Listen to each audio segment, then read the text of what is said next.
Kuya James, ilang taon ka na? 24 po. Kabata mo pa pala. Ilang taon nga si John Ray?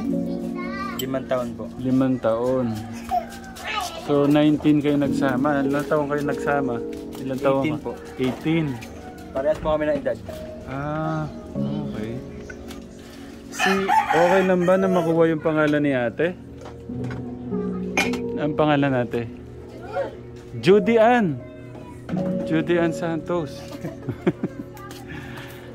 Kasi ano eh, nakita ko yung asawa mo mga anong oras ko ba nakita to? Siguro mga alas 3. Kuya James, may bayad dito? Wala sir, sarili namin to sir. Ah, okay. Kasi po yung mga nanay tatay ka po namatay niya. Ah, sorry. Ano, nagkasakit? Opo.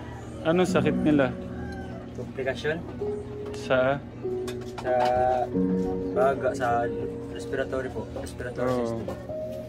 Oh, kaya alam mo na, mag-ingat sa usok. Kasi yung umagaw sa attention ko yung anak mo. Nay, si John Ray. Sama-sama pa ni husband. Masama po talaga. Gusto talaga niya. Kaya lagi ko po sinasabi sa kanya, nak, alam mong hirap ng buhay nak na ganito. Sana pag lumaki ka, mag-aral ka ng mabuti. Huwag mong gagayahin ganitong trabaho na kasi napakahirap talaga. Mahirap mabuhay. Kaya bago ako pumasok sa buhay may asawa, eh, mag-aral ka muna mabuti, mag-ipon ka. Yan po yung sasabi sa niya. Okay. Nakapag-aral pala ako eh, James. Second year high school na po natapos sa. Second year high school. Nakakabasa. Opo. Okay. Si Nanay Judy Ann, nakapag-aral na Elementary lang po. elementary. Okay. Pero tubong ano kayo? Manila talaga kayo? Ikaw? Surigao. Surigao. Ba't ka napunta sa Manila? Trabaho po sa akin. Anong trabaho po nyo? Kasambahay. Kasambahay. Okay. Tapos si Tay James. Dito na po talaga ako. Dito ka na? Manila ka na. Simula pa lang po na ginagawa pa itong Nung building. dito na po pinanganak. Tapos nagkakilala kayo ni ate. Dito rin po. Dito na. Opo. Wala pang bigas. Wala pa sir. Hindi lang.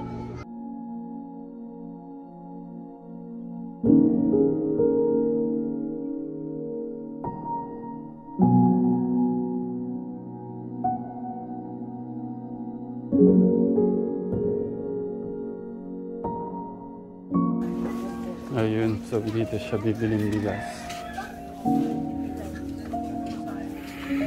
Okay, ano yung bibili mo dyan? 40 po. 40.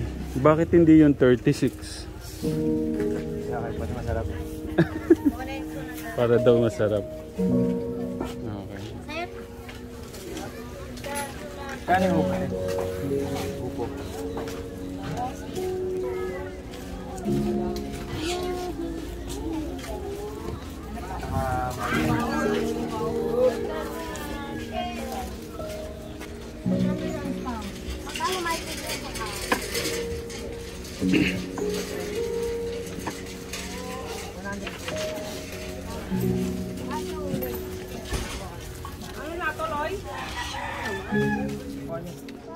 Dito si nanay.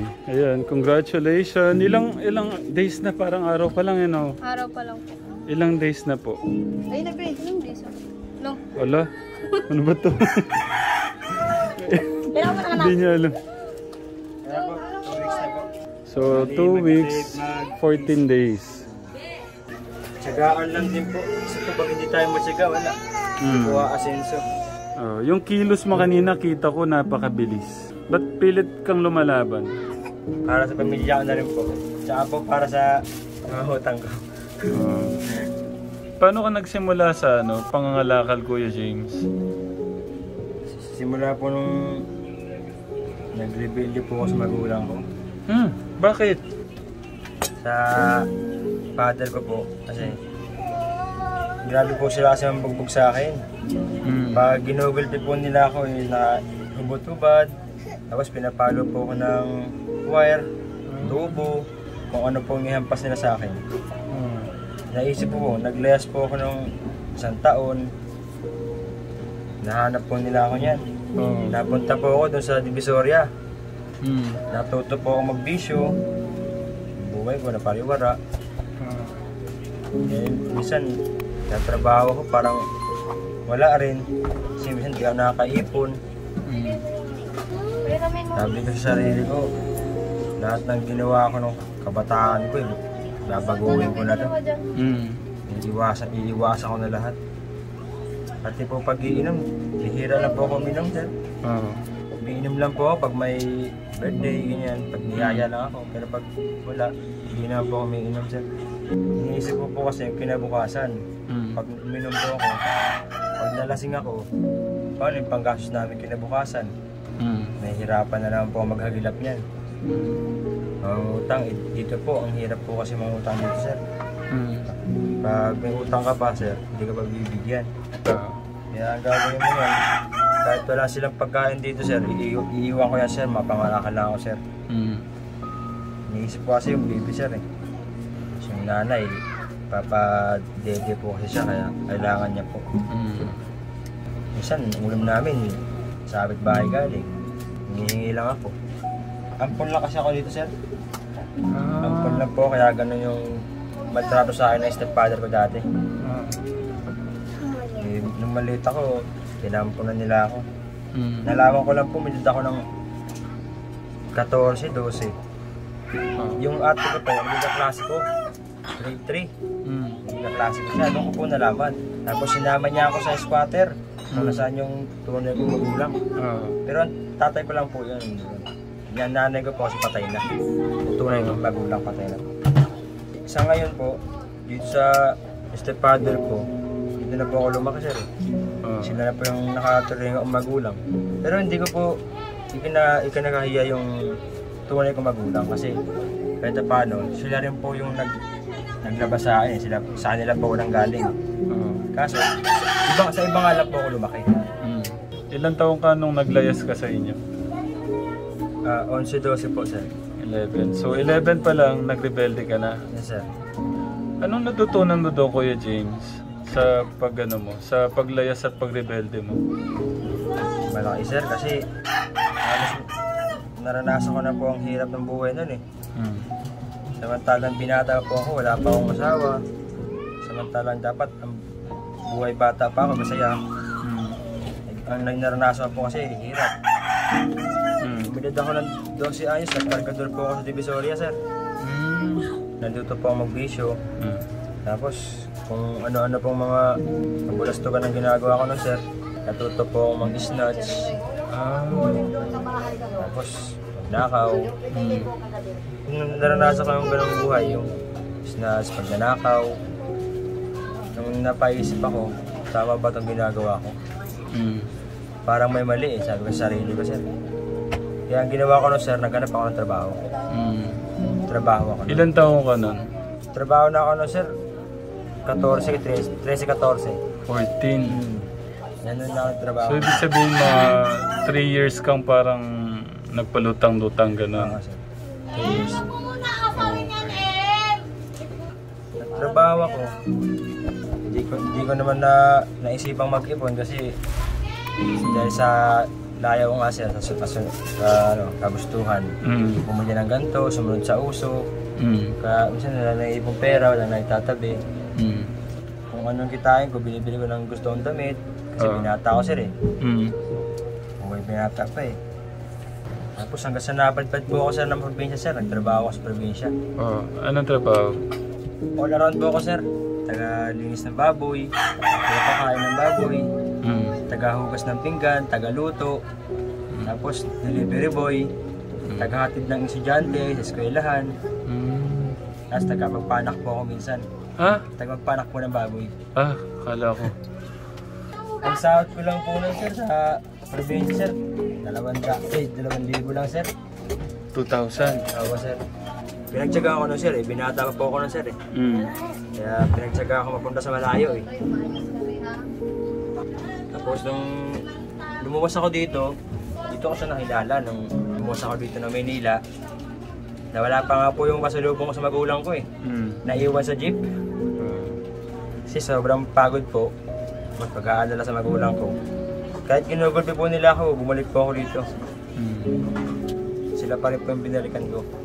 Kasi sila po yung nagpalaki sa akin. Kahit lumaki po ako sa gulpi.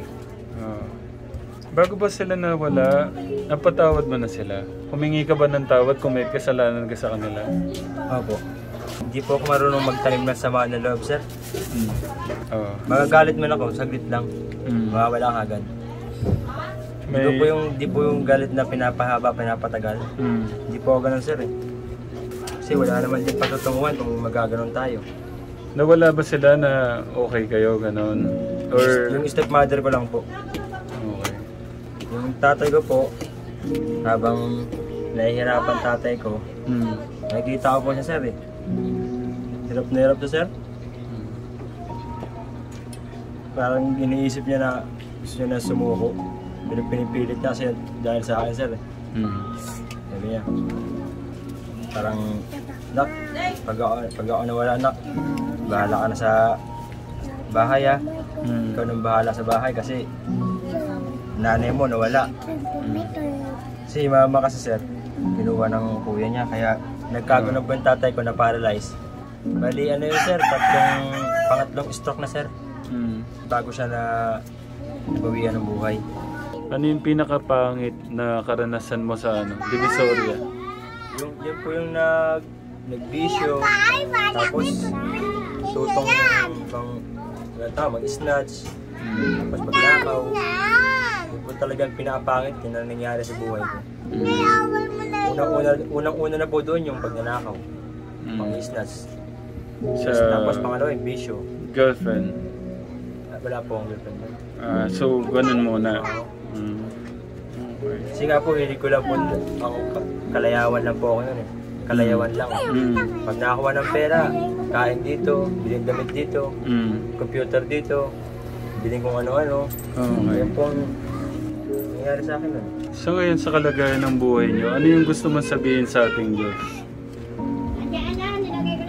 Mapabuti po yung mga anak ko paglaki, makapagtapos po sila, pag-aaral. Tapos pag silang gagawa ng hindi maganda, silang gagaya sa akin ng pagkabata ko. Sana tulungan kami na paano maaahon sa kahirapan na talagang ang buhay talaga, sir, mahirap eh.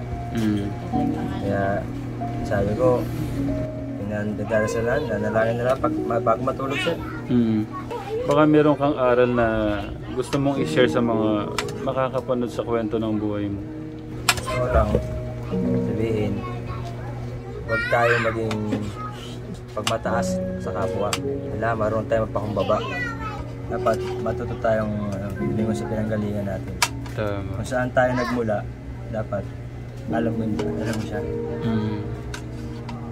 Hindi yung porket mataas na yung mo, pinag-aralan mo. Tapos medyo marunong ka na sa buhay. Ibababa mo na yung taong pinanggalingan mo. At kailangan tulungan mo rin siya para makaahon. Kahit po ganito po mahirap. Ang ulam namin talagang sardinas lang. Pag hindi po ako nakapangalakal, talagang nakapangutang po talaga ako ng pera. Kasi naiisip ko po, ibenta yung bahay, ibenta yung cellphone, isang layong bahay, ganun po naiisip ko. So dumarating sa point na gano'n na hindi ka nakakalabas? Yun nga po, wala po akong minsan magamit sa inyo. Okay. Halos lahat po ng gamit ko dati, yung TV, speaker, naibenta ko po kasi nung emergency po kasi itong panganay ko, nagkaroon po ng hepa. Talagang dilaw po yung buong katawan niya, pati yung mata. Napilitan po akong ibenta. Pambili ng gamot, pang gasto sa ospital, pangkain nila araw-araw. Kaya yun, doon po kinuha yung pambiling gamot sa panggastos. Sa ibinenta kong TV po namin. Tapos simula po nung ito naman, yung asawa ka naman po ng anak, yung cellphone ko na isang lako yan, sir. Walang wala, sir eh. Sa pangangalakal po kasi sir, Mm. swertihan lang din yan sir. Merong araw na talagang maganda ang kalakal sir, malakas. Pero may time din na talagang walang-wala. Kahit paggabi na, sir, nangangalakal pa rin ako kasi iniisip ko makarami ako sir. Kasi meron po akong bayarin na dapat kong bayaran, dapat matapos. Kasi nahihirapan din po kasi ako eh. Mm. Kahit may nararamdaman po ako sir, nangangalakal lang ako. Hindi ko sinasabi sa kanila na nararamdaman ko na kahit yung katawan ko, kahit yung ulo ko. Hindi ko pinapaalam sa kanila. Kasi inaano ko sir, panggas araw-araw, pambili na yung pagkain, pambili ng bigas. Kaya ganun yung ginagawa ko sir. Kahit minsan sa rota, nagpapahinga na lang ako sir. Pag nararamdaman ko ng masakit ng likod ko, papahinga muna ako yan sir. Inom akong tubig. Tapos kain tinapay. Ngayon nga sir, nararamdaman ko sa kanang pa ako. Kumikirot, masakit eh. Pero binabaliwala ko lang yun kasi ano yan eh, kumbaga parang... Ano Paano lang, hindi sasakit? Ang layo-layo ng ano mo. Ang layo-layo ng pinidal mo. Halos ano yun ha? 25 minutes yata. 25 minutes so naorasan mo ba yun? 30 minutes. Pinakamataas na po yung 30. Oh. Kung makapidal ka, talagang ano eh no? Ganun po talagang project. Mm.